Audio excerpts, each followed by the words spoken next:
Graça e paz, irmãos e irmãs queridos da Jerusalém, Comunidade Evangélica de Heliópolis. Para quem não me conhece, eu sou Sandra, diaconisa, psicóloga. Vamos caminhar nos nossos estudos, fundamentados na teopsicologia, com apoio da psicologia familiar, do Ministério da Psicologia Familiar. E o nosso tema, sempre nos 2 primeiros sábados do mês, caminhamos com os nossos estudos, às vezes com algumas modificações, segundo os eventos da igreja, nessas datas. E o estudo de hoje é sobre dependência emocional, parte 2. Na parte 1, falamos bastante da dependência familiar, dependência emocional no contexto familiar. Agora vamos falar em outros contextos. Vamos orar? Senhor Deus, Paizinho, Pai amado, em nome de Jesus, eu me apresento a Ti, Senhor, limpando e me livrando de todo pensamento mau, de toda emoção contrária a Ti, Senhor, que eu possa ser canal da Sua expressão, que esse estudo, direto do Seu trono, onde o Senhor vem me capacitando, para passar, que quem assistir, ouvir, possa sair modificado com algum aprendizado, com alguma modificação. Sabemos que os relacionamentos, que o Senhor vem sempre na sua palavra nos alertando sobre as questões relacionais, tanto que um dos seus mandamentos é amar o próximo como a ti mesmo, isso é relacional, nosso crescimento, Senhor, através de como nos relacionamos, muito do nosso crescimento espiritual. Senhor, me capacita neste momento. Senhor, nós agradecemos, sempre agradecemos, Senhor, porque vemos os seus feitos no nosso meio. Agradecemos porque tudo aquilo que nós nos manifestamos e pedimos, solicitamos, nossas petições, o Senhor nos responde em milagres, em bênção, nas suas intervenções de amor e zelo. Obrigada, Senhor, e vamos contando com a sua presença nesse nosso meio, nesse estudo, em tudo que fazemos para a obra. Obrigado, Pai.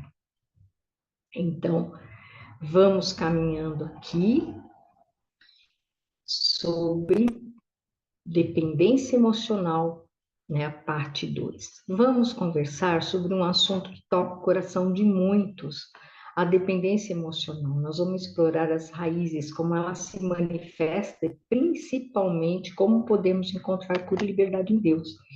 A dependência emocional é um padrão de comportamento onde a pessoa busca no outro a validação, segurança, felicidade que deveriam vir de dentro, tanto esperando que o outro faça por si aquilo que a pessoa mesma pode fazer, como também um cuidado excessivo com o outro a ponto de não tirar os olhos daquela pessoa para saber se ela está se cuidando, se ela está fazendo do jeito que a pessoa imagina no seu controle. Vamos olhar para a dependência emocional sob a perspectiva da teopsicologia, que integra a fé e a psicologia, buscando compreender o ser humano na sua totalidade, corpo, alma e espírito. A dependência emocional na família, como havia dito no último estudo, ela pode se desenvolver no contexto familiar, muitas vezes enraizada em experiências da infância. O que acontece na infância, muitas vezes não fica na infância. Buscamos excessivamente a aprovação dos pais, temos medo do abandono e dificuldade de estabelecer limites. Padrões familiares disfuncionais podem perpetuar a dependência emocional ao longo das gerações. Então, por isso que é importante colocarmos a nossa vida como um todo em oração. Muitas vezes nós já nos libertamos, já nos curamos de muitas coisas, mas muitas coisas em ponto cego não percebemos o que ainda precisa ser curado, que Deus pode revelar a nós o que necessita ser curado. E quando nós colocamos todo o nosso ser diante de Deus e nos tratamos e nos curamos, nós curamos toda uma geração que tem pela frente, que acaba em mim. A Bíblia nos ensina sobre a importância da família e do amor, mas também sobre a necessidade da individualidade e autonomia. Em Gênesis 2:24 diz: por isso, deixa o homem pai e mãe e se une à sua mulher, tornando-se os dois uma só carne. E em Efésios 6:1-4, no 1, vós, filhos, sede obedientes a vossos pais no Senhor, porque isso é justo. Honra teu pai e tua mãe, que é o primeiro mandamento, como promessa, para que te vá bem e vivas muito tempo sobre a terra. E vós, pais, não provoqueis a ira nos vossos filhos, mas criai-os na doutrina da admoestação do Senhor. Nos instrui sobre a relação entre pais e filhos, o amor saudável na família nos aprisiona. Hoje diz, o amor saudável na família não aprisiona, mas liberta. Então, quando diz, né, na admoestação do Senhor, quantas vezes os pais estão fazendo aquilo que é para entregar nas mãos de Deus, que Deus pode fazer por cada um de nós e por nossos filhos. E a melhor maneira dos filhos ajudarem os pais, aqui diz que te vá bem. Quando, né, filhos querem ajudar seus pais, em primeiro lugar, faz o possível para ir bem. Isso é uma grande ajuda. E vamos falar de dependência emocional em outros relacionamentos. A dependência emocional se manifesta também em amizades, com a busca constante por aprovação e medo de perder amigos. Os jovens, os pré-adolescentes vivem muito isso, né? Ficam olhando amigos e buscando aquilo que às vezes é referencial do que gostaria de ter recebido na família. Em relacionamentos amorosos também, com ciúmes excessivos e controle, no ambiente de trabalho, com a busca por validação dos colegas, e na igreja também aparece muito de dependência emocional. Então, confundido enganosamente como amor cristão, como vamos enganando, né, a própria comunhão, porque com medo de desaprovação. Tem pessoas que fazem, né, de um tudo com medo de desaprovação dos próprios líderes. A Bíblia nos ensina a amar ao próximo, mas também a amar nós mesmos. Mateus 22, 37, 39 diz: ame o Senhor, o seu Deus, de todo o seu coração e de toda a sua alma e de todo o seu entendimento. Este é o primeiro e maior mandamento, e o segundo é semelhante a ele: ame ao seu próximo como a si mesmo. O amor saudável nos relacionamentos não sufoca, mas edifica.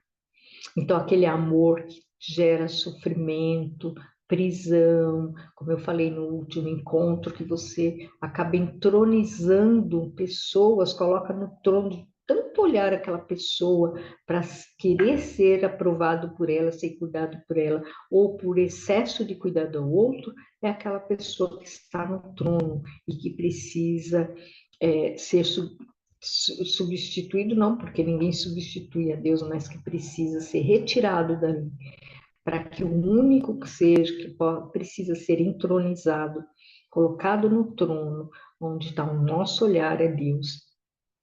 Cura e libertação em Deus. A cura da dependência emocional é possível através de um relacionamento profundo com Deus. Em Gálatas 5:1 diz: foi para a liberdade que Cristo nos libertou, portanto, permaneçam firmes e não se deixe submeter novamente ao jugo da escravidão. João 4,16 nos lembra. Deus é amor. Quem permanece no amor, permanece em Deus e Deus nele. E Filipenses 4,13 nos dá força. Tudo posso naquele que me fortalece. Deus nos ama como somos e nos capacita a amar a nós mesmos, né? E aos outros de forma saudável. Até condição para relacionamento, muitas vezes as pessoas colocam para se sentir amada. Ah, se eu não for boa mãe, se eu não for, no seu olhar às vezes excessivo, se eu não for boa amiga, se eu não for boa parceira, se eu não for, eu não me sinto amada, e coloca relacionamentos acima de qualquer coisa. Para a cura, busque o autoconhecimento, fortaleça a sua autonomia em Cristo, aprenda a estabelecer limite, busque apoio em comunidade de fé, praticando o auto-perdão. Muitas vezes precisamos perdoar a nós mesmos, às vezes precisamos perdoar situações que passamos na vida, e muitas vezes precisamos perdoar o outro. E isso é libertador. E vamos ver os ambientes de dependência emocional no trabalho, na amizade, na congregação.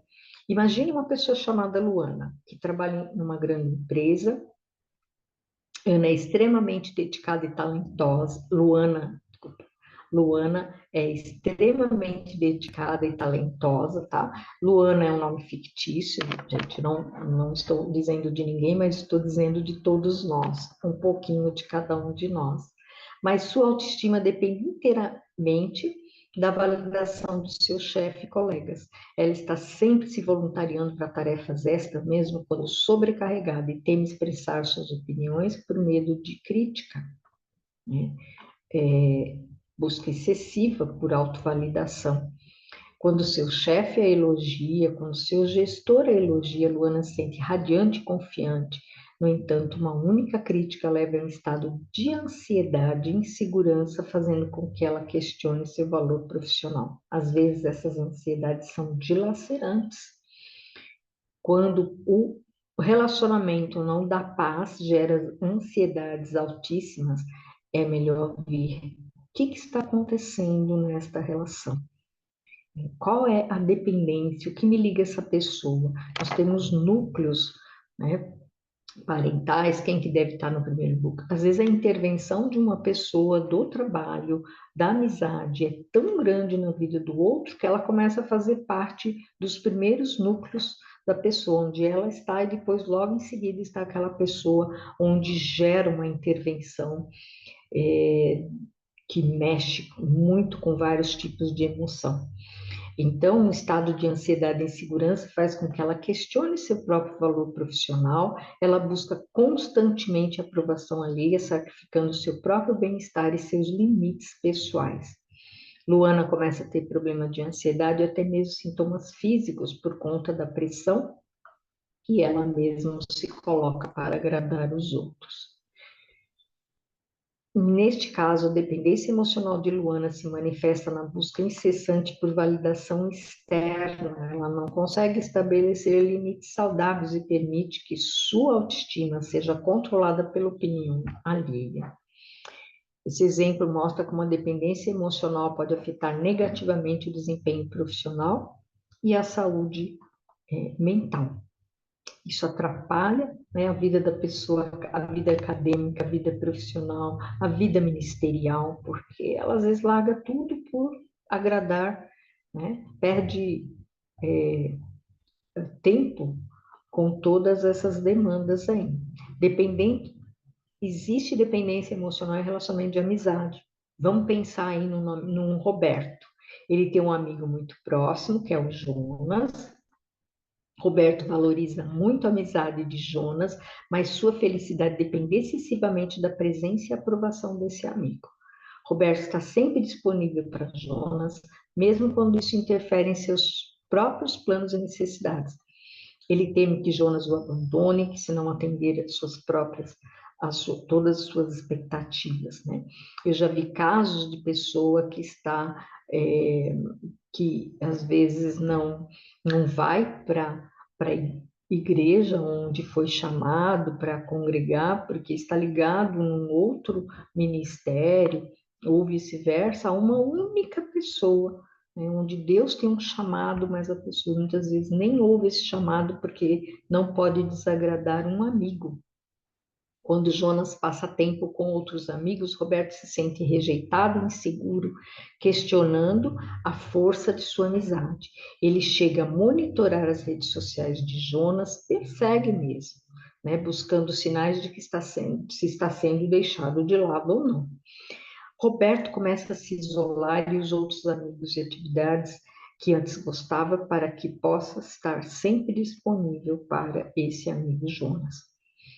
É um caso, algum dos casos que a gente até atende no consultório, pessoas com sofrimentos, às vezes, inexplicáveis dentro daquela relação. Então, na dependência emocional de Roberto, se manifesta no medo de abandono, na necessidade de controle sobre a amizade. Ele não consegue estabelecer limites saudáveis e sacrifica sua própria individualidade para manter a aprovação de Jonas.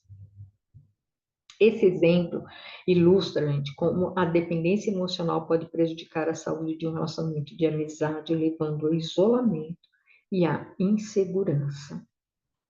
Tem pessoas que até ficam ligadas, esperando ser validadas e reconhecidas por pessoas que até assediam moralmente esse outro, né? Roberto pode ser que assedie, Jonas pode ser que assedia moralmente Roberto, mas ele fica naquela busca inconstante por atenção, aprovação, por ser companheiro desse outro que está impedindo o que suba a escada do posicionamento, que Roberto suba a escada do posicionamento e da maturidade, até da maturidade espiritual. Quantas pessoas regridem ou não vivem a maturidade espiritual por conta de relacionamentos cativeiros, cativos, atrelados, possessivos, né? E a dependência emocional na igreja. Imagine uma pessoa chamada Silvio, que se sente profundamente inseguro e com baixa autoestima. Ele encontra na igreja um senso de pertencimento e aceitação que nunca experimentou antes. O propósito é bom para congregar, para conhecer a Deus, às vezes é um novo convertido, mas Silvio começa a depender excessivamente da aprovação do pastor, dos pastores, dos líderes da igreja para se sentir valorizado. Ele se voluntaria para todas as atividades, mesmo quando está exausto e teme expressar qualquer discordância por medo de ser excluído. Quando os líderes da igreja o elogiam, se sentem nas nuvens. No entanto, uma única crítica, um olhar de desaprovação o leva a um estado de profunda tristeza e autocrítica. São relacionamentos que, às vezes, numa pontinha do relacionamento, a gente olha e parece que é um relacionamento bom, de uma pessoa devota, entregue, mas ali não tem Deus. O olhar não está para Deus. Silvio começa a negligenciar seus relacionamentos fora da igreja, até mesmo suas necessidades pessoais, dedicando todo o seu tempo e energia às atividades da congregação, sem ao menos olhar para Deus e saber se é aquilo que Deus deseja de si. Ele sente que sua identidade e valor dependem inteiramente do seu papel na igreja. Não é um crescimento espiritual, mas é só subestada por tudo que ele deseja. Provavelmente por deficiências da infância, Silvio tem medo de contrariar qualquer decisão dos líderes, mesmo que a decisão venha a prejudicar sua vida pessoal e familiar. Neste caso, em todos os lugares, nós precisamos colocar os nossos limites, porque nós nos autoconhecendo, e o outro nos respeita, porque nosso limite é verdadeiro, é honesto, é sincero, os nossos sim, os nossos nãos. E nós também estamos numa igreja onde somos respeitados desta maneira. Quantas vezes eu não precisei, na nossa congregação, por cuidado até do meu cachorrinho, eu tinha que dizer não para algumas atividades e eu fui respeitada, porque as pessoas sabiam o que estava realmente acontecendo, o pastor sabia até espiritualmente o que estava acontecendo naquele momento da minha vida. Neste caso, a dependência emocional de Silvio se manifesta na busca excessiva por validação e aceitação dentro da comunidade da igreja. Ele não consegue estabelecer limites saudáveis e permite que a sua autoestima seja controlada pelas opiniões dos líderes. Esse exemplo ilustra como a dependência emocional pode levar a um desequilíbrio na vida da pessoa, prejudicando seus relacionamentos e sua saúde mental. Vamos ver pontos importantes a serem destacados de tudo isso que estou dizendo até aqui. É crucial enfatizar que a fé e a participação em uma comunidade de fé são importantes e benéficas, mas é fundamental manter um equilíbrio saudável e não permitir que a dependência emocional se manifeste num ambiente de zelo e amor, e de alto zelo e alto amor, e de comunhão com Deus. A verdadeira fé em Deus deve nos levar à liberdade e ao amor próprio, não é escravidão emocional. É importante a gente lembrar que líderes também são humanos e falham, por isso devemos, por nossa confiança totalmente em Deus. Então, meus amados, vamos refletir sobre os nossos relacionamentos em todos os setores da nossa vida familiar, de amizade, na congregação. Se tiver uma pontinha de desconforto, pare para refletir, né? Dependo desta pessoa, dessa situação, essa pessoa depende demais de mim. Como colocar as bordas, as arestas, como colocar os limites saudáveis para que a pessoa. Deus nos conhece individualmente, nos ama individualmente, e se a nossa individualidade está emaranhada, está misturada, está ofuscada pelos relacionamentos que nos roubam, que nos deixam cativos, ou nós mesmos fazemos intervenções onde prejudicamos o caminhar, né, da maturidade do outro, da capacidade do outro, porque muitas vezes fazemos intervenções que não deixamos nem o outro desenvolver aquilo que ele tem por desenvolver, né? Que possamos olhar para isso e ver que há algo a ser tratado, há algo a ser transformado, há algo a ser curado. E é possível viver relacionamentos saudáveis e livres de dependência emocional, buscando a cura em Deus e permitindo ser amado por Ele. Que a paz de Cristo, que excede todo entendimento, guarde nossos corações, guarde seus corações e suas mentes em Cristo Jesus e nos liberte de tudo que dependemos que não seja da vontade dele, por ele, e a única dependência favorável na nossa vida, onde nós possamos nos abandonar e nos abandonar o amor de Deus por nós. Um bom sábado a todos e vamos refletir sobre tudo isso.